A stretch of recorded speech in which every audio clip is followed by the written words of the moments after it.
الله الرحمن الرحيم. بسم الله الرحمن الرحيم. الحمد لله الذي علم الإنسان ما لم يعلم، والصلاة والسلام على سيد الرسل وخاتم الأنبياء. أما بعد، فبسند متصل منا إلى الإمام الهمام الحافظ الحجة أمير المؤمنين في الحديث ورأس المحدثين في القديم والحديث، أبي عبد الله محمد بن إسماعيل البخاري الجوفي رحمه الله تعالى رحمة واسعة، ومتعنا الله تعالى بعلومه آمين. سورة الفرقان. قال ابن عباس رضي الله تعالى عنهما: هباء منثورا، ما تسفي به الريح مد الظل ما بين طلوع الفجر إلى طلوع الشمس، ساكنا دائما عليه دليلا طلوع الشمس خلفة فاتته في الليل. عمل أدركه بالنهار أو فاته بالنهار أدركه بالليل. وقال الحسن: هب لنا من أزواجنا في طاعة الله وما شيء أقر لعين المؤمن من أن يرى حبيبه في طاعة الله. وقال ابن عباس رضي الله تعالى عنهما: ثبورا. ومن وقال غيره: السعير. يذكر التسعر والاضطراب توقف الشديد. تملي عليه تقرأ عليه من أبليت وأبللت الرس المعدن وجمعه رساس.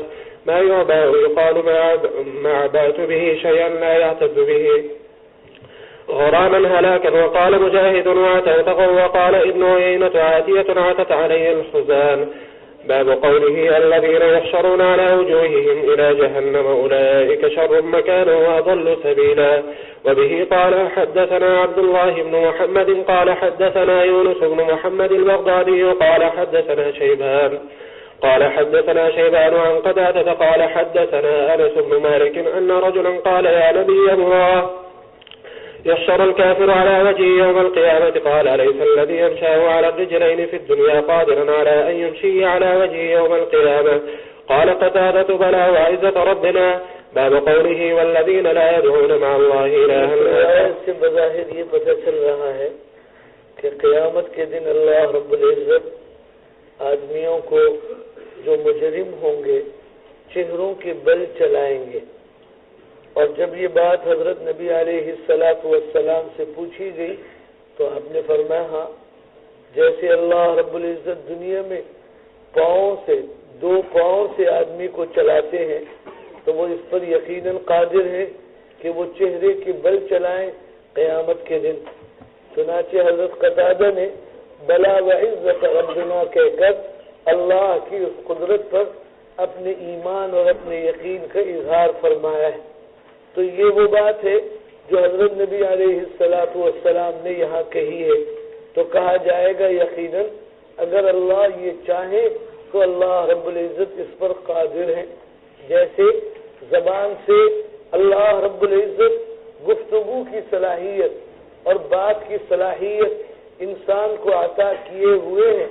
حالانکہ اگر حقیقت میں دیکھا جائے تو زبان گوشت کا ایک لوتھڑا ہے. تو جیسے یہ گوشت کا ایک لوتھڑا یہاں پر ہے اور اس سے آواز نکل رہی ہے اور کلام ظاہر ہو رہا ہے، تو اللہ رب العزت اگر قیامت کے دن منہ پر مہر لگا کر اور جسم کے دیگر اعضاء سے کلام پر قادر ہوں گے تو یقیناً اللہ اس پر بھی قادر ہے کہ پاؤں کی جگہ چلنے کے چہرے کے ذریعے سے انسان گھسٹ کر چلنے والا بن جائے. باقی دنیا میں عام طور پر ایسا ہوتا ہے کہ اگر کسی آدمی کے لیے تذلیل کا انداز اختیار کیا جاتا ہے تو اس کو پاؤں سے پکڑ کر چہرے کے بل گھسیٹا جاتا ہے اور وہ اس کے لیے تذلیل اور وہ اس کے لیے توبیخ کا باعث ہوتا ہے. تو اگر اس کی طرح وہاں پر یہ تذلیل بھی ہو اور یہ انداز جو نبی علیہ السلام فرما رہے یہ بھی ہو اور دونوں کو جمع کر دیا جائے تو ظاہر ہے کہ مقصود ان کی تذلیل اور اہانت ہے، ان کی عزت افزائی اس کے اندر پیش نظر یہ مطلوب نہیں ہے. اس لیے یہ بات یہاں پر کہی جا رہی ہے. جی. باب قوله: والذين لا يدعون مع الله إلها آخر ولا يقتلون النفس التي حرم الله إلا بالحق ولا يزنون ومن يفعل ذلك يلقى أثاما. الإثام العقوبة. وبه قال حدثنا مسدد قال حدثنا يحيى عن سفيان قال حدثني منصور وسليمان عن أبي وائل عن أبي ميسرة عن عبد الله قال وحدثني ياسر عن أبي وائل عن عبد الله قال سألت وسئل رسول الله صلى الله عليه وسلم أي الذنب عند الله أكبر؟ قال أن تجعل لله ندا وهو خلقك. قلت ثم أي؟ قال ثم أن تقتل ولدك خشية أن يتعب معك. قلتم ثم أي؟ قال ثم أن تزنى بحليلة جارك. قال ونزلت هذه الآية تصديقا لقول رسول الله صلى الله عليه وسلم والذين لا يدعون مع الله إلها آخر ولا يقتلون النفس التي حرم الله إلا بالحق. وبه قال حدثنا إبراهيم بن موسى قال أخبرنا هشام بن يوسف عن ابن جريج أخبرهم قال أخبرني القاسم بن أبي بزة أنه سأل سعيد بن جبير هل لمن قتل مؤمنا متعمدا من توبة؟ فقرأت عليه والذين لا يقتلون النفس التي حرم الله إلا بالحق. فقال سعيد قرأتها على ابن عباس رضي الله تعالى عنهما كما قرأتها عليه. فقال هذه مكية وراها نسختها آية مدنية التي في سورة النساء. وبه قال حدثني سورة النساء والی ہے ومن يقتل مؤمنا متعمدا فجزاؤه جہنم والی آیت ہے جس کو یہاں پر مراد لیا جا رہا ہے. جی. وبه قال حدثني محمد بن بشار قال حدثنا غندر قال حدثنا شعبة عن المغيرة بن نعمان عن سعيد بن جبير قال اختلف أهل الكوفة في قتل المؤمن فرحلت فيه إلى ابن عباس رضي الله تعالى عنهما فقال نزلت في آخر ما نزل لم ينسخ شيء.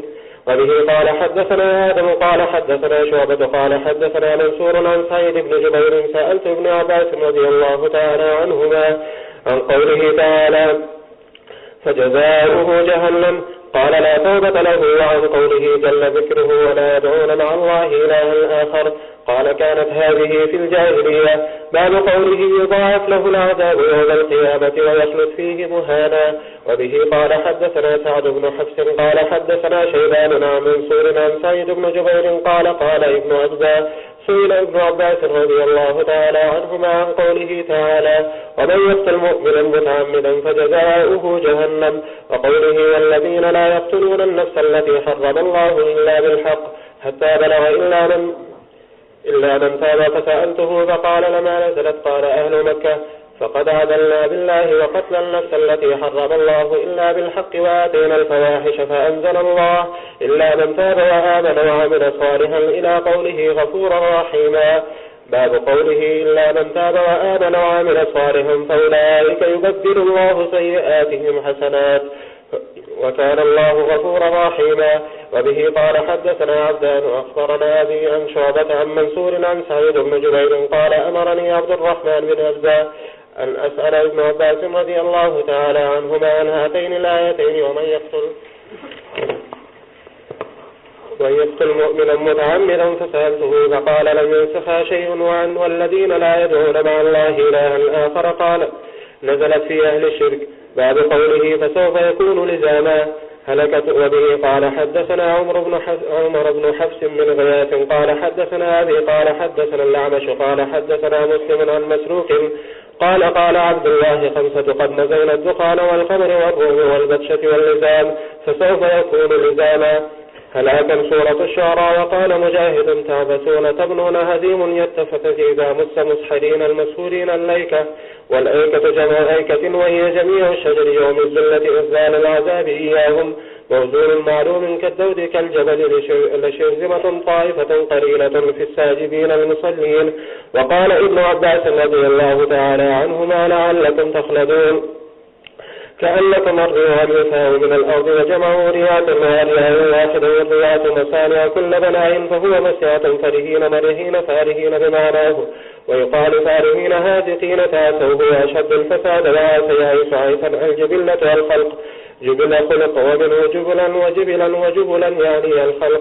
باب قوله ولا تخزني يوم يبعثون. وقال إبراهيم بن تهمان عن ابن أبي زيد عن سعيد بن أبي سعيد المقبري عن أبي هريرة رضي الله تعالى عنه وعنهم عن النبي صلى الله عليه وسلم قال إن إبراهيم رأى أباه يوم القيامة وعليه الغبرة والقترة. وبه قال حدثنا إسماعيل قال حدثنا أخي عن ابن أبي ذئب عن سعيد المقبري وعن أبي هريرة رضي الله تعالى عنه عن النبي صلى الله عليه وسلم قال يلقى إبراهيم أباه فيقول يا رب إنك وعدتني ألا تخزني يوم يبعثون فيقول الله إني حرمت الجنة على الكافرين. باب قوله وأنذر عشيرتك الأقربين واخفض جناحك ألن جانبك. وبه قال حدثنا عمر بن حفص بن غياث قال حدثنا أبي قال حدثنا الأعمش قال حدثني عمر بن مرة عن سعيد بن جبير عن ابن عباس رضي الله تعالى عنهما قال لما نزلت وأنذر عشيرتك الأقربين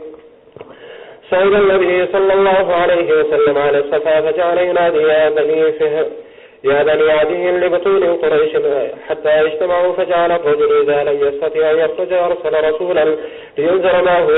فجاء أبو لهب وقريش فقال أرأيتكم لو أخبرتكم إن خيلا بالوادي تريدان تغير عليكم ما كنتم مصدقين. قالوا نعم ما جربنا عليك إلا صدقا. قال فإني نذير لكم بين يدي عذاب شديد. فقال أبو لهب تبا لك سائر اليوم لهذا جمعتنا. فنزلت تبت يدا أبي لهب وتب ما أغنى عنه ماله وما كسب. وبه قال حدثنا پہلا اعلان ہے جو اعلان نبوت کے طور پر حضرت نبی علیہ السلام نے صفا پہاڑ پر کھڑے ہو کر فرمایا تھا. اور اس اعلان کی خصوصیت یہ ہے کہ اس اعلان سے پہلے مکہ کے تمام لوگ حضرت نبی علیہ السلام کو انتہائی محترم سمجھتے تھے. اور اس اعلان سے پہلے سارے مکہ کے لوگ آپ کو صادق امین کہا کرتے تھے. لیکن جب یہ اعلان آپ نے فرمایا اور آپ صلی اللہ علیہ وسلم اس زمانے کے قاعدے کے مطابق صفا پہاڑ پر چڑھے اور آپ نے لوگوں کو بلایا. یہاں پر الفاظ ہیں صعد النبی صلی اللہ علیہ وسلم علی الصفا فجعل ینادی یا بنی عدی لبطون قریش. آپ نے ایک ایک قبیلے کو آواز دے کر بلایا. بنو فہر کو بلایا, بنو عدی کو بلایا, بنو ہاشم کو بلایا, اور اس طرح جو وہاں لوگ تھے ان کو جمع کیا.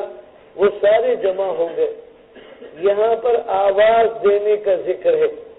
بعض روایات میں ہے کہ آپ نے اپنی چادر اتاری جو آپ نے اوپر اوڑھی ہوئی تھی اور اسے آپ نے ہلایا جیسے کوئی جھنڈا اور علم آدمی ہلاتا ہے. اور یہ اس زمانے کا طریقہ تھا, لوگ اس سے جمع ہوئے. بعض روایات میں ہے کہ آپ نے وہاں پر آگ جلائی اور اس کا دھواں ہوا, لوگوں نے دیکھا اور یہ علامت تھی انتہائی خطرے کی, لہذا لوگ جمع ہو گئے. تو جب لوگ جمع ہو گئے تو حضرت نبی علیہ السلام نے ان سے یہ بات فرمائی کہ یہ بتلاؤ, اگر میں تمہیں کہوں کہ ایک خیل اور ایک لشکر اس وادی کے اندر پہاڑ کے دوسری طرف پہنچا ہوا ہے, آیا ہوا ہے اور تم پر حملہ کرنا چاہتا ہے, تو کیا تم میری تصدیق کرو گے؟ نبی علیہ السلام نے یہ بات فرمائی. بعض روایات میں ہے کہ حضرت نبی علیہ السلام نے فرمایا میں نے 40 سال کا زمانہ تم میں گزارا تو تم نے کبھی مجھے جھوٹا پایا ہے؟ لوگوں نے کہا کہ نہ, ہم نے جب بھی آپ پر تجربہ کیا ما جربنا علیک الا صدقا, سوائے سچائی کے ہم نے آپ کو کسی اور چیز پر نہیں دے. بعض روایات میں جربنا علیک مرارا ما وجدناک الا صادقا, سوائے سچائی کے اور کوئی بات ہم نے آپ میں نہیں دیکھی. حضرت نبی علیہ السلام نے جب یہ ان سے عہد و پیمان لے لیا کہ تم مجھے سچا سمجھتے ہو, تم مجھے اپنا ہمدرد اور خیر خواہ سمجھتے ہو, تو پھر اس کے بعد اگلی بات آپ نے فرمائی فرمایا کہ فإنی نذیر لکم بین یدی عذاب شدید، فرمایا کہ میں آگے قیامت کے اندر قریب میں آنے والے بڑے عذاب سے تمہیں ڈرانا چاہتا ہوں۔ اور بعض روایات میں ہے کہ آپ نے فرمایا کہ پھر میں اللہ کی طرف سے تمہیں پیغام پہنچا رہا ہوں، اور وہ کیا ہے؟ قولوا لا الہ الا اللہ تفلحوا، لا الہ الا اللہ کہو فلاح والے ہو جاؤ۔ تو ابو لہب جو آگے آگے تھا اس نے کہا تبا لک سائر اليوم الہذا جمعتنا، کیا اس بات کو کہنے کے لیے ہم سب کو بلایا؟ آپ کا ستیہ ناس ہو، العیاذ باللہ، آپ کے لیے برائی ہو سارے دن کے لیے، یہ بات کہنی تھی؟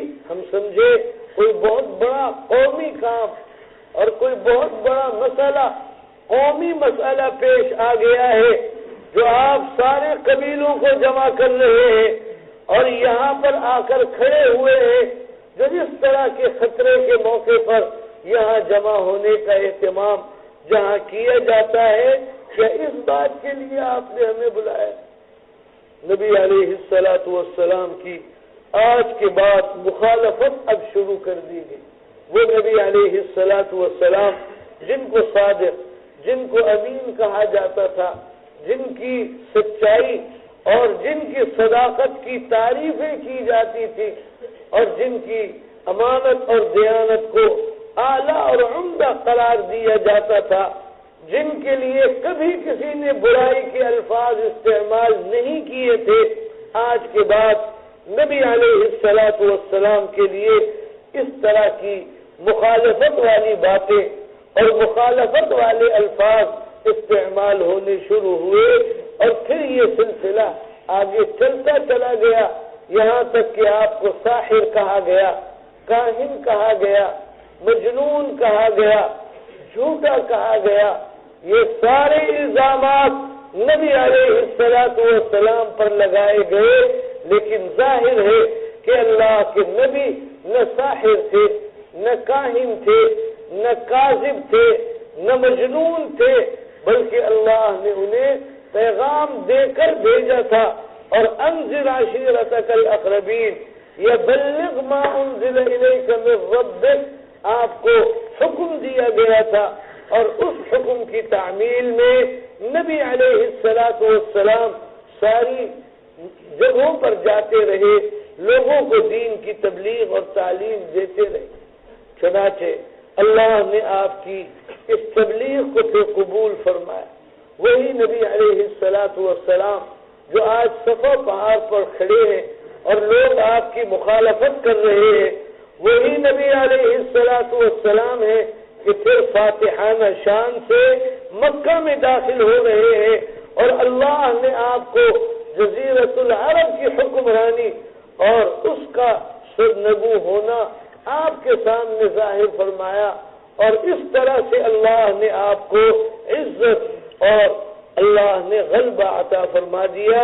یہ یہاں پر اس صفا پہاڑ پر کھڑے ہو کر پہلے دن جو اعلان نبوت آپ نے کیا ہے اس کا ذکر یہاں ہو رہا ہے، آگے بھی روایات اسی حوالے سے آ رہی ہے۔ جی وبه قال حدثنا أبو اليمان قال أخبرنا شعيب عن الزهري قال أخبرني سعيد بن المسيب وأبو سلمة بن عبد الرحمن أن أبا هريرة رضي الله تعالى عنه وعنهم قال قال رسول الله صلى الله عليه وسلم حين أنزل الله وأنزل عشيرتك الأقربين قال يا معشر قريش أو كلمة لها اشتروا أنفسكم لا أغني عنكم من الله شيئا يا بني عبد مناف ولا أغني عنكم من الله شيئا يا عباس بن عبد المطلب لا أغني عنك من الله شيئا ويا صفية عمة رسول الله صلى الله عليه وسلم لا أغني عنك من الله شيئا ويا فاطمة بنت محمد صلى الله عليه وسلم سليمي ما شئت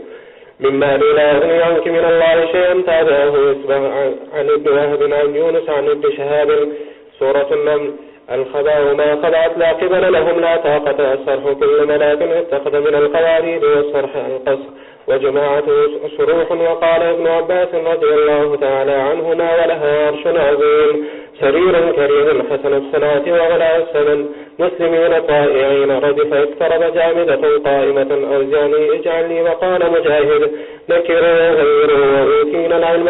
ويقوله سليمان: والسرح بركة ماء ضرب عليها سليمان قوارير ألبسها إياه. سورة القصص. يقال إلا وجهه إلا ملكه، ويقال إلا ما أريد به وجه الله. وقال مجاهد: فعميت عليهم الأنباء والحجج. بعد قوله: إنك لا تهدي من أحببت ولكن الله يهدي من يشاء. وبه قال حدثني أبو اليمان قال أخبرنا شعيب عن الزهري قال أخبرني سعيد بن المسيب عن أبيه قال: لما حضر أبا طالب الوفاة جاءه رسول الله صلى الله عليه وسلم فوجد عنده أبا جهل وعبد الله بن أبي أمية بن المغيرة فقال: أي عمي قل لا إله إلا الله كلمة أحاج لك بها عند الله. فقال أبو جهل وعبد الله بن أبي أمية: أترغب عن ملة عبد المطلب؟ فلم يزل رسول الله صلى الله عليه وسلم يعرضها عليه ويعيدانها بتلك المقالة حتى قال أبو طالب آخر ما كلمهم على ملة عبد المطلب: وأبى أن يقول لا إله إلا الله. قال رسول الله صلى الله عليه وسلم: والله لا أستغفرن لك ما لم أنه عنك. فأنزل الله: ما كان للنبي والذين آمنوا أن يستغفروا للمشركين.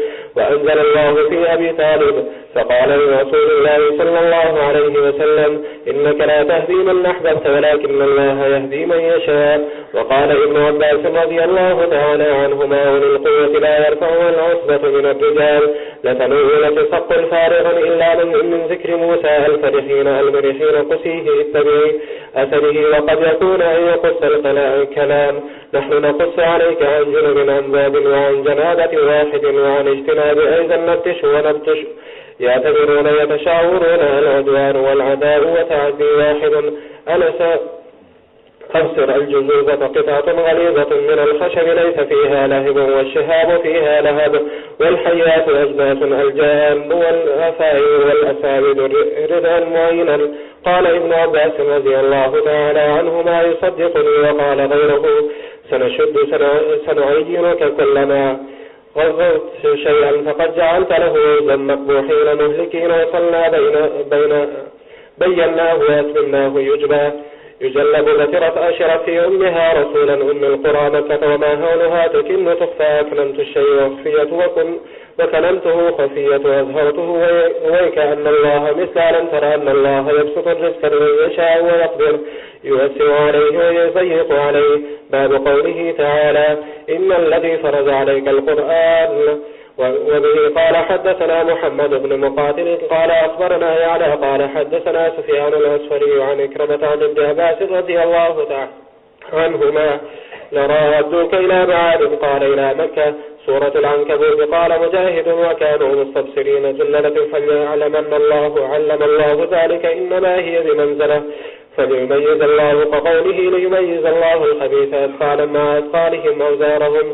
ألف لام غلبت الروم فلا يرجو من أعتى يبتغي أسفل فلا أجر له فيها. قال مجاهد: يحبرون ينعمون فلأنفسهم يمهدون يسوون المضاجع ليبقى المطر. قال ابن عباس رضي الله تعالى عنهما: هل لكم مما ملكت أيمانكم في الآلهة وفيه تخافونهم من يرثكم كما يرث بعضكم بعضا يصدعون يتفرقون فاسمع. وقال غيره: ضعف وضعف لغتان. وقال مجاهد: سواء الأساءة جزاء المسيئين. ألف لام غلبت الروم. وبه قال حدثنا محمد بن كثير وبه قال حدثنا سفيان قال حدثنا منصور والأعمش عن أبي الزهاء عن مسروق قال: بينما رجل يحدث في كندة وقال: يجيء دخان يوم القيامة فيأخذ بأسماع المنافقين وأبصارهم ويأخذ المؤمن كآيات الزكام. ففزعنا فأتيت ابن مسعود رضي الله تعالى عنه وكان متكئا فغضب فجلس فقال: من علم فليقل ومن لم يعلم فليقل الله أعلم. فإن من العلم أن يقول لما لا يعلم لا أعلم. فإن الله قال لنبيه: قل ما أسألكم عليه من أجر وما أنا من المتكلفين. وإن قريشا أبتوا عن الإسلام فدعا عليهم النبي صلى الله عليه وسلم فقال اللهم أعني عليهم بسبع كسبع يوسف فأخذتهم حتى هلكوا فيها وأكلوا الميتة والعظام ويرى الرجل ما بين السماء والأرض كهيئة الدخان. فجاءه أبو سفيان فقال يا محمد جئت تأمر بصلة الرحم وإن قومك قد هلكوا فادع الله فقرأ فارتقب يوم تأتي السماء بدخان مبين إلى قوله عائلون فيكشف عنهم عذاب الآخرة إذا جاءه ثم عادوا إلى كفرهم فذلك قوله تعالى يوم نبطش البطشة الكبرى يوم بدر ولزاما يوم بدر الإسلام غلبت الروم إلى سيغلبون وهم قد مضى بعد قوله لا تبديل لخلق الله.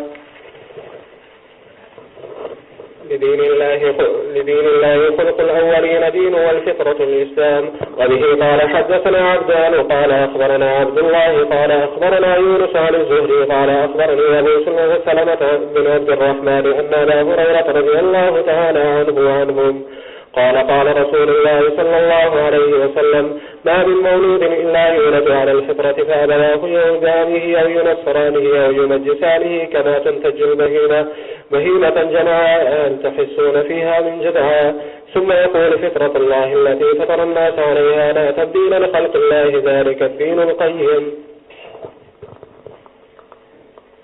بسم الله الرحمن الرحيم. سورة لقمان. بسم الله الرحمن الرحيم. باب قوله لا تشرك بالله إن الشرك لظلم عظيم. وبه قال حدثنا قتيبة بن سعيد قال حدثنا جرير عن الأعمش عن إبراهيم عن علقمة عن عبد الله قال لما نزلت هذه الآية الذين آمنوا ولم يلبسوا إيمانهم بظلم شق ذلك على أصحاب رسول الله صلى الله عليه وسلم وقالوا أينا لم يلبس إيمانه بظلم فقال رسول الله صلى الله عليه وسلم إنه ليس بذاك لا تسمع إلى قول لقمان لابنه إن الشرك لظلم عظيم. باب قوله إن الله عنده علم الساعة. وبه قال حدثني إسحاق عن جرير عن أبي حيان عن أبي زرعة عن أبي هريرة رضي الله تعالى عنه أن رسول الله صلى الله عليه وسلم كان يوما بارزا للناس إذ أتاه رجل يمشي فقال يا رسول الله ما الإيمان؟ قال الإيمان أن تؤمن بالله وملائكته ورسله ولقائه وتؤمن بالبعث الآخر. قال يا رسول الله ما الإسلام؟ قال الإسلام أن تعبد الله ولا تشرك به شيئا وتقيم الصلاة وتؤتي الزكاة المفروضة وتصوم رمضان. قال يا رسول الله ما الإحسان؟ قال الإحسان أن تعبد الله كأنك تراه فإن لم تكن تراه فإنه يراك. قال يا رسول الله متى الساعة؟ قال ما المسؤول عنها بأعلم من السائل ولكن سأحدثك عن أشراطها. إذا ولدت المرأة ربتها فذاك من أشراطها وإذا كان الحفاة العراة رؤوس الناس فذاك من أشراطها. في 5 لا يعلمهن إلا الله إن الله عنده علم الساعة وينزل الغيب ويعلم ما في الأرحام. ثم انصرف الرجل فقال ردوا علي فأخذوا ليردوا فلم يروا شيئا فقال هذا جبرائيل جاء ليعلم الناس دينهم.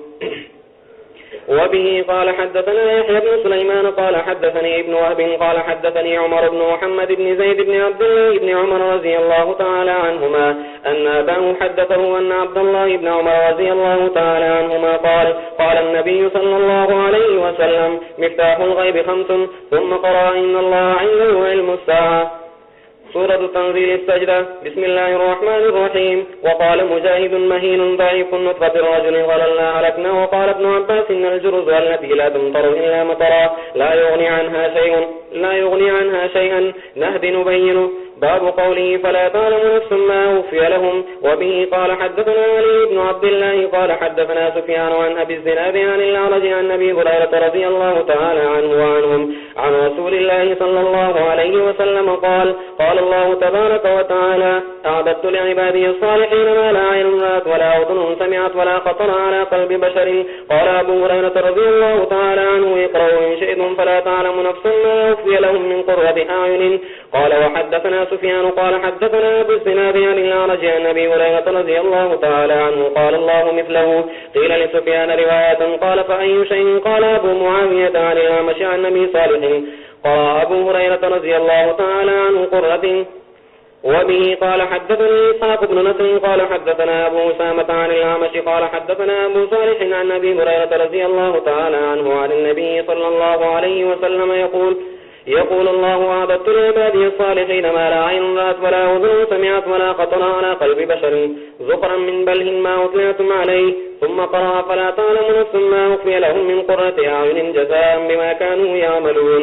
سورة الأحزاب. بسم الله الرحمن الرحيم. آیت کے اندر الفاظ ہیں کہ اعددت لعبادی الصالحین ما لا عین رأت ولا اذن سمعت ولا خطر على قلب بشر. یہ بہت زیادہ جامع الفاظ ہیں. اس کے مقابلے میں کہ یہ کہا جاتا کہ اللہ نے فلاں پھل اس طرح سے پیدا کیا ہے اور اللہ نے فلاں حور العین اس طرح سے پیدا کی ہے، یا اللہ نے فلاں چیز پینے کی شراب اس طرح سے بنائی ہے، یا اللہ نے فلاں مکان اور محل اس طرح سے بنایا ہے. ظاہر ہے کہ اگر ان میں سے ایک چیز کو بیان کیا جاتا تو اس بات کا امکان تھا کہ پھر بھی کسی چیز کا تذکرہ رہ جاتا اور کسی چیز کا بیان مکمل نہ ہوتا. لیکن اس کے مقابلے میں حضرت نبی علیہ السلام نے فرمایا کہ جو اللہ کے عبادی صالحین ہوں گے، نیک بندے ہوں گے، ان کے لیے اللہ فرما رہے ہیں میں نے وہ نعمتیں تیار کی ہیں ما لا عین رأت، جن کو آج تک کسی آنکھ نے دیکھا نہیں ہے. تو کسی آنکھ نے نہیں دیکھا، مراد یہ کہ بڑے بڑے لوگ، بادشاہ قسم کے لوگ جن کے پاس ہر طرح کی چیزیں موجود ہیں لیکن انہوں نے بھی آج تک اس کو نہیں دیکھا. ولا اذن سمعت، نہ کسی کان نے ان کے تذکرے سنے اور نہ کسی کان نے ان کے بارے میں کوئی بات پڑھی. اور ولا خطر علی قلب بشر، انسان کے دل میں کتنی باتیں خیالات کی شکل میں آتی ہیں، خواہشات کی شکل میں آتی ہیں، تصورات کی شکل میں آتی ہیں. فرمایا نہ کبھی خیال میں کسی کے دل میں وہ بات آئی، نہ تصور میں آئی، نہ خواہش میں آئی، بلکہ اس سے بھی بڑھ کر اللہ نے وہ نعمتیں اپنے عباد الصالحین کے لیے قیامت کے دن رکھی ہیں. تو گویا اس میں بہت زیادہ مبالغہ مطلوب ہے کہ وہ چیزیں جس کا تصور اور ادراک، جس کے بارے میں خیال، جس کے بارے میں آدمی کی سوچ کام ہی نہیں دے سکتی، اس سے بھی بڑھ کر اللہ نے نعمتوں کو، انعامات کو اپنے بندوں کے لیے قیامت کے دن رکھا ہوا ہے. اور وہ ایمان پر، اعمال صالحہ پر، اخلاص پر، اللہ سے تعلق اور اللہ کی اطاعت پر اللہ رب العزت عطا فرمائیں گے. جی. سورة الأحزاب. بسم الله الرحمن الرحيم. وقال مجاهد فيصيهم قصورهم. وبه قال حدثني إبراهيم بن المنذر قال حدثنا محمد بن فليح قال حدثنا أبي عن هلال بن علي عن عبد الرحمن بن أبي عمرو عن أبي هريرة رضي الله تعالى عنه وعنهم عن النبي صلى الله عليه وسلم قال ما من مؤمن إلا وأنا أولى الناس به في الدنيا والآخرة. اقرأوا إن شئتم النبي أولى بالمؤمنين من أنفسهم فأيما مؤمن ترك مالا فليرثه عصبته من كانوا فإن ترك دينا وضيعا فليأتني وأنا مولاه. باب قوله ادعوهم لآبائهم. وبه قال حدثنا معل بن أسد قال حدثنا عبد العزيز بن المختار قال حدثنا موسى بن عقبة قال حدثني سالم عن عبد الله بن عمر رضي الله تعالى عنهما أن زيد بن حارثة مولى رسول الله صلى الله عليه وسلم ما كنا ندعوه إلا زيد بن محمد حتى نزل القرآن ودعوهم لآبائهم ووسط عند الله. باب قوله فمنهم من قضى نحبه ومنهم من ينتظر وما بدلوا تبديلا. نحبه عهده أبطارها جوانبها الفتنة لا أتوها لا أطوها. وبه قال حدثني محمد بن بشار قال حدثنا محمد بن عبد الله الأنصاري قال حدثني أبي عن ثمامة عن أنس بن مالك رضي الله تعالى عنه وعنهم قال نرى هذه الآية نزلت في أنس بن النضر من المؤمنين رجال صدقوا ما عاهدوا الله عليه. وبه قال حدثنا أبو اليمان قال أخبرنا شعيب عن الزهري قال أخبرني خارجة بن زيد بن ثابت أن زيد بن ثابت رضي الله تعالى عنه قال لما نسخنا الصحف في المصاحف فقدت آية من سورة الأحزاب كنت أسمع رسول الله صلى الله عليه وسلم يقرأها لم أجدها مع أحد إلا مع خزيمة الأنصاري رضي الله تعالى عنه الذي جعل رسول الله صلى الله عليه وسلم شهادته شهادة رجلين من المؤمنين رجال صدقوا ما عاهدوا الله عليه. باب قوله جی یہاں پر اس آیت کے بارے میں لم اجدھا مع احد کہ یہ آیت مجھے کسی کے پاس نہیں ملی سوائے ایک کے جو خزیمہ الانصاری ہیں. تو سوال پیدا ہوتا ہے کہ یہ آیت کے کسی کو پتہ نہیں تھی؟ تو اس کا جواب پہلے جملے میں ہے کہ کنت اسمع رسول اللہ صلی اللہ علیہ وسلم یقرؤھا، نہ حضور کو میں نے پڑھتے ہوئے سنا تھا، اور جیسے ان حضرت زید نے سنا تھا اس طرح اور بے شمار صحابہ نے سنا تھا. تو گویا آیت کا سننا تو ثابت تھا اور آیت کا پڑھنا تو ثابت تھا، لیکن لکھی ہوئی حالت میں کسی کے پاس ملے تو وہ بات یہاں پر نہیں ہوئی. اور ظاہر ہے کہ اگر آپ سے صحابہ نے سنا تو لکھنے کا عمل تو بعد میں کیا، پہلے سننے کا عمل پایا جاتا تھا.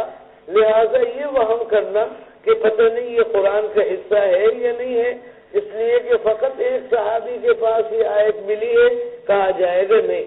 حضرت زید بھی اس کو سنتے رہے نبی علیہ الصلوۃ والسلام سے، اور بے شمار دیگر صحابہ نے نبی علیہ الصلوۃ والسلام سے سنا تھا، اس لیے کہ اس میں ذکر بھی صحابہ کا ہے. من المؤمنین رجال صدقوا ما عاهدوا الله عليه فمنهم من قضى نحبه ومنهم من ينتظر وما بدلوا تبدیلا. تو ذکر بھی صحابہ ہی کا ہے. تو یہ کیسے ہو سکتا تھا کہ صحابہ اس آیت سے جس میں ان کی فضیلت اور ان کا تذکرہ ہو اور وہ اس سے ناواقف ہو؟ ہاں البتہ لکھنے کا موقع سب کو ملا ہو ایسا نہیں ہوا. لکھنے کا موقع البتہ انہیں خزیمہ جو انصاری ہے انہیں ملا ہے، اور یہ بھی معمولی درجے کے صحابی نہیں ہیں، بلکہ کہا جا رہا ہے کہ ان کی شہادت کو نبی علیہ الصلوۃ والسلام نے شہادت الرجلین قرار دیا تھا. لہذا جب ان کی شہادت دو آدمیوں کے برابر ہے تو ان کا اکیلے کا لکھنا اکیلے کا اب نہیں ہوگا، وہ بھی دو آدمیوں کا گویا لکھنا ہوگا.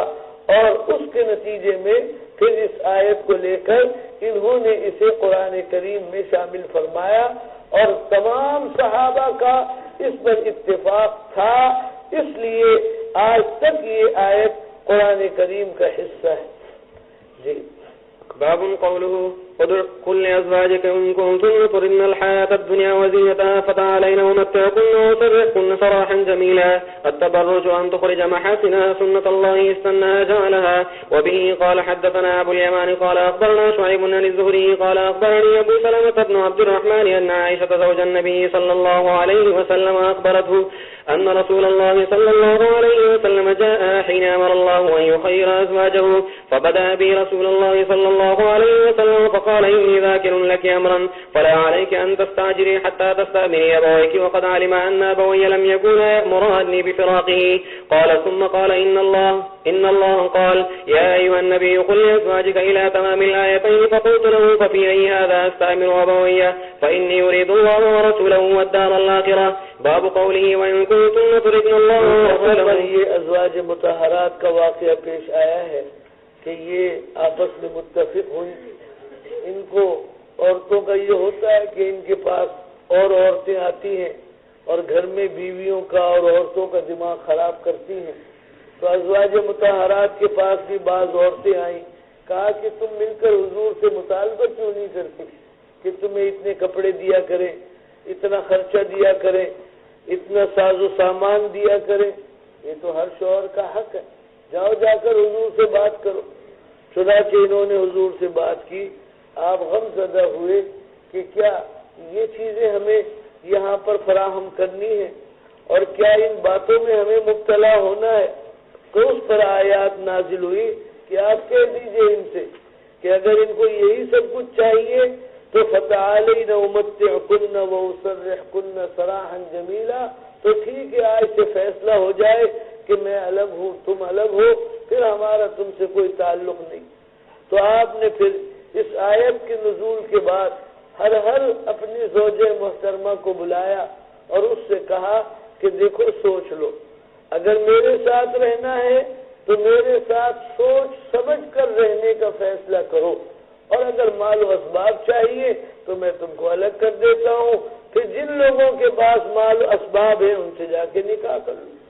تو حضرت عائشہ رضی اللہ تعالی عنہا نے آپ نے بلایا اور پہلے ان سے بات فرمائی اور فرمایا کہ دیکھو میں تمہیں ایسی بات بتلا رہا ہوں، انی ذاکر لکی امرن، ایسی بات میں تمہیں بتلا رہا ہوں کہ اس میں جلدی مت کرنا، سوچنا، اپنے والدین سے مشورہ کرنا۔ یہ بات آپ نے کیوں کہی کہ حضرت عائشہ رضی اللہ تعالی عنہ نو عمر تھی، تو اس کا امکان تھا کہ شاید بے خیالی میں وہ جلدی کر لیں، اور پھر حضرت ابو بکر اور ان کی اہلیہ کو افسوس ہو کہ عائشہ نے ہم سے مشورہ نہیں کیا۔ تو کہا اپنے والدین سے بھی مشورہ کرنا، اور پھر اس کے بعد جو فیصلہ ہو مجھے بتلانا کہ ہمارے ساتھ رہنا ہے یا نہیں۔ تو فرمایا حضرت عائشہ رضی اللہ تعالی عنہ نے، حضور کو خوب پتہ تھا کہ میرے والدین تو مجھے یہ نہیں کہنے والے کہ آپ سے میں الگ ہو جاؤں، تو میں نے جب آپ کی بات سنی تو میں نے کہا کہ اس بات میں آپ چاہتے ہیں کہ میں اپنے والدین سے مشورہ کروں؟ نہیں، فإنی أريد اللہ ورسولہ والدار الآخرہ، میں تو واضح فیصلہ ابھی کر رہی ہوں کہ مجھے اللہ کے پاس ہونا ہے، اللہ کے رسول کے پاس ہونا ہے، دار آخرت کی میں طلب کرنے والی ہوں، میں اس کے علاوہ اور کچھ نہیں چاہتی۔ پھر جب ازواج مطہرات کو اس طرح سے آپ نے فرمایا تو ان سب نے آپ کے ساتھ رہنے کا فیصلہ کیا، اور جو ایک یہ فتنہ اور یہ باتیں جو ان کے دماغ میں آ رہی تھی ان سب کا اس طرح سے سد باب ہوا، اس کا ذکر یہاں کیا جا رہا ہے۔ جی باب قوله وإن كنتن تردن الله ورسوله والدار الآخرة فإن الله أعد للمحسنات منكن أجرا عظيما۔ وقال قتادة، یہاں مولویوں میں بھی بڑی باتیں چلتی ہیں کہ جناب مولوی جب تک مستحکم نہیں ہوگا دین کا کام نہیں کر سکے گا۔ بہت پرانی بات ہے، مولانا ضیاء الرحمن فاروقی اب تو بیچارے دنیا سے چلے گئے رحمت اللہ علیہ، تو یہاں جامعہ میں استاد تھے وہ اور جامعہ میں رہا کرتے تھے، تو اس وقت ان کی بھی یہی سوچ تھی اور وہ یہ بات کہا کرتے تھے کہ میاں مولوی جب تک مستحکم نہیں ہوگا تو وہ دین کا کوئی کام نہیں کرے گا۔ تو بات کسی درجے میں اچھی بھی ہے لیکن بہت اچھی بھی نہیں ہے کہ آدمی مستحکم ہونے کے لیے حلال حرام سارے طریقے اپنانا شروع کر دے، تو ظاہر ہے پھر کیا ہوگا؟ پھر یہ ہوگا کہ ایسے برے کھڈے میں جا کر گرے گا کہ نہ پھر اس کی دنیا رہے گی نہ آخرت رہے گی۔ تو ہمارے محترم مولانا سے بھی ایسی غلطی ہوئی اور انہوں نے ایجنٹی کا کام شروع کر دیا، لوگوں کو پاکستان سے باہر بھیجنے کا کام شروع کر دیا، اور اس باہر بھیجنے کے کام میں پھر ظاہر ہے کہ بہت جھوٹ سچ بولنا پڑتا ہے۔ چنانچہ ایک وقت پھر آیا کہ حضرت نے ان سے کہا کہ میاں یہ مدرسہ ہے اور یہاں دین کا کام ہوتا ہے، باہر بھیجنے کا کام نہیں ہوتا، لہذا آپ مہربانی کریں مدرسہ چھوڑ کر چلے۔ چنانچہ پھر وہ مدرسہ چھوڑ کر گئے، اور جب تک زندہ رہے ان کو اس بات پر دکھ اور افسوس ہی رہا کہ کاش میں وہ کام نہ کرتا اور یوں اس طریقے سے مدرسے سے مجھے الگ ہونے کا موقع نہ ملتا۔ تو یہ بات اکثر ہمارے ہاں مولویوں کی زبان پر آتی ہے۔ یاد رکھو، جب بھی آپ اللہ کے کام کو کرو گے اور دل سے کرو گے، اللہ رب العزت آپ کے لیے وہ انتظام فرمائیں گے جس کو آپ نے سوچا نہیں۔ میں آپ کو اپنی مثال بتلاتا ہوں۔ ہم نے یہاں جامعہ میں کام شروع کیا تو 1976 کے اندر اس وقت ہماری تنخواہ 150 روپے مقرر ہوئی، اور جب ہماری شادی ہوئی تو اس وقت ہماری تنخواہ 300 روپے تھی۔ لیکن الحمدللہ اللہ کا شکر ہے، کبھی ہم نے مدرسے سے یہ مطالبہ نہیں کیا کہ اتنی تنخواہ ملے گی تو کام کریں گے، اور تنخواہ نہیں ملے گی اتنی تو کام نہیں کریں گے۔ 2 باتوں کا ہمارے اساتذہ نے ہمیں سبق پڑھایا تھا، تو شروع سے ہم نے یہ نیت کی کہ ایک تو مدرسے سے کبھی یہ نہیں کہنا کہ تنخواہ میں کتنی دو گے، کبھی، اور کبھی مدرسے سے یہ نہیں کہنا کہ یہ کام کریں گے یہ نہیں کریں گے، نہ، جو کام ہے، جس کا کام ہے وہ ہمارا کام ہے، ہمیں اسے کرنا۔ تو اللہ نے الحمدللہ پھر دنیاوی مال بھی بہت عطا فرمایا۔ شادی ہماری ایسی جگہ ہوئی جہاں اتفاق یہ بھی نہیں کہ کوئی بہت زیادہ ہمارے حضرت نے سراغ لگائے ہوں کہ میاں کوئی مالدار جگہ دیکھے نہیں، کبھی۔ یہاں بھائی امین صاحب مکی مسجد کے امیر ہوا کرتے تھے، تو انہوں نے مجھ سے کہا ایک مرتبہ کہ بھئی آپ کی ابھی شادی ہو گئی؟ میں نے کہا کہ آپ اپنی والدہ کو ہمارے یہاں بھیج۔ تو خیر میں نے والدہ سے کہا والدہ ہماری چلی گئی، تو انہوں نے ایک رشتہ بتلایا، اور وہ رشتہ الحمدللہ ایسا ہوا کہ نکاح ہمارے حضرت نے پڑھایا، اور اس میں جو نکاح کے گواہ تھے ایک وہ بھائی امین اور ایک ابراہیم عبدالجبار ہوتے تھے، یہاں بہت نیک انسان، یہ 2 ہمارے گواہ بنے، اور اللہ نے پھر آگے سلسلہ چلا دیا۔ جو ہمارے سسر صاحب تھے وہ اللہ کے ولی، بہت ہی دیندار نیک انسان تھے، اور کوئی دنیا کی طلب اور غرض ان میں نہیں تھی، اور سرکاری بڑے افسر تھے۔ بہرحال مختصر یہ کہ ان کا کوئی بیٹا نہیں، تو انہوں نے ہمیں ایک مرتبہ 20 لاکھ روپے کی پیشکش کی کہ آپ کوئی کاروبار کریں۔ تو میں نے ان سے کہا کہ آپ نے مجھے لنگڑا، لولا، اندھا، بہرا کیسا دیکھا؟ میں نے دین کا علم، یہ مدرسے کا کام کسی مجبوری میں نہیں کیا کہ میں اندھا تھا، لنگڑا تھا، لولا تھا، کوئی کام نہیں تھا، لہذا مدرسے میں جا کر مجبوراً پڑھا نہیں۔ اور میں نے کہا یہ جو پیسے ہیں یہ مجھے دو۔ وہ سیالکوٹ کے رہنے والے تھے، تو میں نے کہا 2-4 مدرسوں میں میں تقسیم کر دوں تو یہ غم ہی آپ کا ختم پھر ہو جائے گا۔ اور خبردار میں نے کہا کہ کبھی آپ نے اگر یہ بات مجھ سے کہی تو یہ میرے لیے بہت سخت تکلیف کی بات ہے۔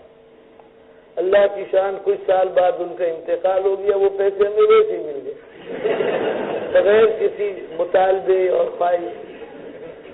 یہ اللہ پاک کی طرف سے ہوتا ہے۔ لیکن یہ کہ ہمیشہ ایک بات یاد رکھو، یہ جو زمانہ آج کل چل رہا ہے یہ بہت بڑے فتنے کا زمانہ ہے، اور اس فتنے کے زمانے میں لوگ دین کے کام کو خواہش اور جس کو کہا جائے جذبے کے ساتھ نہیں کرتے۔ سب سے پہلے یہ دیکھتے ہیں کہ اس میں ہمیں فائدہ کیا ملے، غرض اس میں ہماری کیا ہو۔ تو ہمیشہ یاد رکھو کہ اللہ کے لیے کام کرنے کا جذبہ بناؤ، جیسے یہاں آ رہا ہے فَإِنَّ اللَّهَ أَعَدَّ لِلْمُحْسِنَاتِ مِنْكُنَّ أَجْرًا عَظِيمًا، بہت بڑا اجر اللہ نے آپ کے لیے رکھا ہے۔ اور الحمدللہ میں یہ بات کہتا ہوں اور ہمیشہ اپنے ساتھیوں سے کہتا ہوں کہ یہ مدرسے یہ ہماری جاگیر نہیں، یہ ہماری میراث نہیں، یہ خدمت کی جگہ ہے۔ اللہ نے ہمیں خدمت کا موقع دیا ہے، جب تک اللہ موقع دیں گے کام کریں گے۔ باقی یہ کہ اس کو ہم میراث سمجھیں، اس کو ہم جاگیر سمجھیں، ہرگز نہیں۔ کوئی محتمم مدرسے کو اپنی ملکیت سمجھتا ہے تو غلط کرتا ہے۔ یہ مدرسے دین کے مراکز ہیں، جیسے اس میں ایک چوکیدار ہے وہ خدمت کر رہا ہے، جیسے ایک مطبخ کا آدمی خدمت کر رہا ہے، ایسے محتمم ہے وہ خدمت کر رہا ہے۔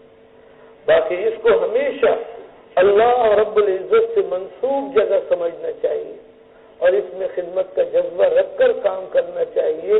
تو یقین کیجئے کہ پھر جو اس کا اجر اور اس کا ثواب اللہ عطا فرمائیں گے وہ بے حساب ہوگا، بے حد ہوگا، اس کی کوئی انتہا نہیں۔ اور اگر دنیا کو اور ان مدارس میں آنے والے پیسوں کو اپنا مقصد بناؤ گے تو یاد رکھو کہ پھر اللہ رب العزت اس پر بہت بڑی گرفت فرمانے والے۔ قرآن کریم کی آیات واضح ان الذین یأکلون اموال الیتامی ظلما انما یأکلون فی بطونہم نارا وسیصلون سعیرا. بہت سخت اس کے لیے وعید قرآن کریم کے اندر ہے. حضرت نبی علیہ السلام کے ارشادات آپ نے پڑھے.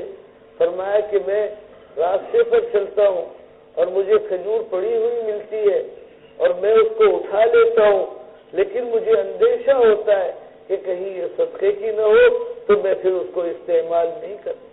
حضرت حسن حضرت حسین چھوٹے تھے اور وہ اس طرح کھجوریں اٹھا لیا کرتے تھے تو آپ صلی اللہ علیہ وسلم کخ کخ کہہ کر ان سے وہ گرواتے اور ان کے منہ سے وہ نکلواتے، اس لیے کہ وہ ان کے لیے درست اور صحیح نہیں تھی. تو بہت زیادہ احتیاط کرو. اللہ کے لیے کام کرو گے، تمہاری ضرورتیں ہوں گی، یقیناً ہوں گی، تمہاری حاجتیں ہوں گی، یقیناً ہوں گی. ان کا ذکر اللہ سے کرو، اللہ اس کے لیے وہ انتظام فرمائیں گے جو آپ نے کبھی سوچا بھی نہیں ہو. اور اللہ رب العزت وَيَرْزُقْهُ مِنْ حَيْثُ لَا يَحْتَسِبُ، اس طرح سے مال عطا فرمائیں گے جو کبھی آپ نے گمان بھی نہیں کیا ہو.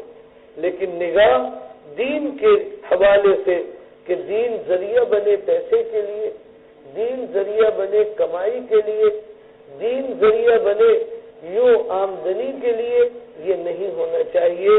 دین کے کام للہ فی اللہ کرنے کا جذبہ اپنے اندر رکھو، یہ ہے سب سے بڑی بات.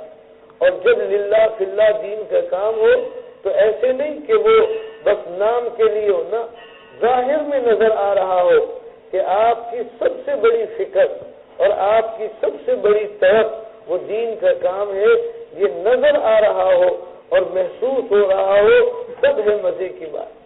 اللہ تعالیٰ اس کی ہم میں سے ہر ایک کو توفیق عطا فرمائے. پڑھ لو صفحے کے آخر تک. باب قوله وإن كنتن تردن الله ورسوله والدار الآخرة فإن الله أعد للمحسنات منكن أجرا عظيما. وقال قتادة واذكرن ما يتلى في بيوتكن من آيات الله القرآن والسنة والحكمة. وقال الليث حدثني يونس عن ابن شهاب قال أخبرني أبو سلمة بن عبد الرحمن أن عائشة زوج النبي صلى الله عليه وسلم قالت لما أمر رسول الله صلى الله عليه وسلم بتخيير أزواجه بدأ بي فقال إني ذاكر لك أمرا فلا عليك ألا تهجري حتى تستأمري أبويك. قالت وقد علم أن أبوي لم يكونا يأمراني بفراقه. قالت ثم قال إن الله قال يا أيها النبي قل لأزواجك إن كنتن تردن الحياة الدنيا وزينتها إلى أجرا عظيما. قالت فقلت وفي أي هذا أستأمر أبوي فإن يريد الله ورسوله والدار الآخرة. قالت ثم فعل أزواج النبي صلى الله عليه وسلم مثل ما فعلت. تابعه موسى بن عينة عن معمر عن الزهري قال أخبرني أبو سلمة وقال عبد الرزاق وأبو سفيان المعمري عن معمر عن الزهري عن عروة عن عائشة رضي الله تعالى عنها وعنهم